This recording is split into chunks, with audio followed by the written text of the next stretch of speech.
2年，世界將你所聽嘅這道題奉為準確，但火焰從不因追逐自己的光芒而減亮。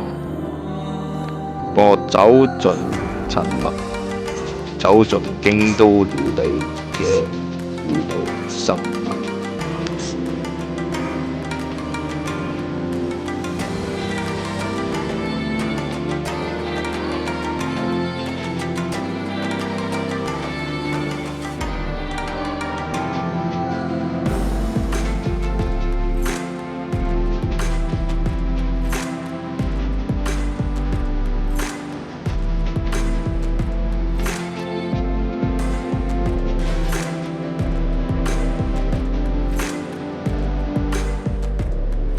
在京都，烹飪不是種類，而是存在，是對食材季節而定嘅指標。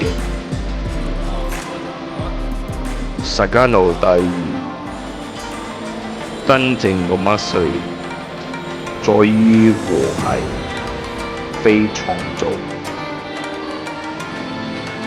今日我返嚟，帶住京都料理嘅節目，每一刀是冥想，每一團火是祈禱，而在我手中係 XM。XM 唔單止調味，佢係喚醒，透過醃製或者直接烹調。佢有助提升口感，令食材顯著提升。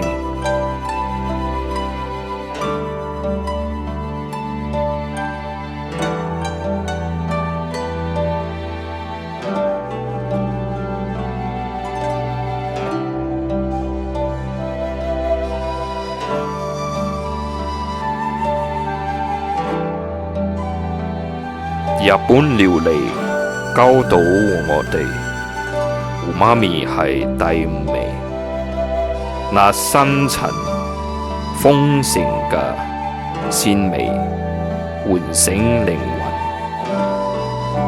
但超越佢係Kokumi第6感，那持久嘅餘韻，在咬口前，在口腔有回響。甜、鹹、苦、酸，呢啲都係短暫。烏媽咪與Kokumi才是永恆，佢哋係瞬間與記憶之間嘅橋梁。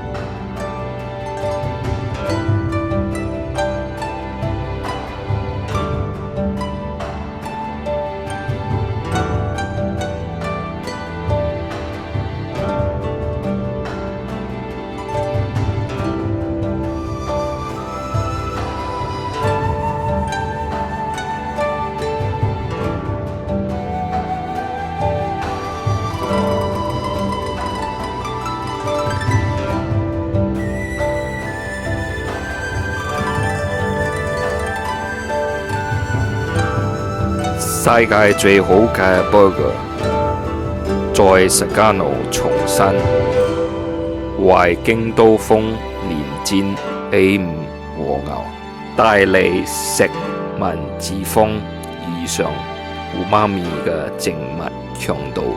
XM 為佢帶嚟豐富而持久嘅餘韻。我唔係以一個追逐榮譽廚師個身份回嚟，而係作為一個載體，將京都古老智慧帶到當下。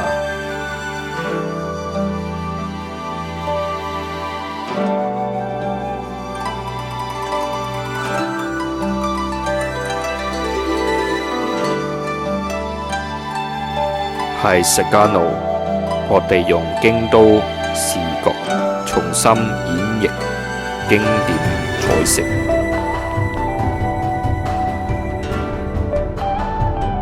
XM 京都10章10個真理，而家係實加路，而 XM 重新演繹，唔係更大聲，而係更深層，唔係更大，而係更真。喺呢個 tasting menu，我哋探索umami komi 嘅深刻共生，透過 XM 提升風味同口感嘅能力，令食材展示更深刻嘅層次。呢10道菜唔係食物，而係盤中嘅冥想，係過去與未來之間嘅對話，係咬下去一刻同之後持久記憶之間嘅對話。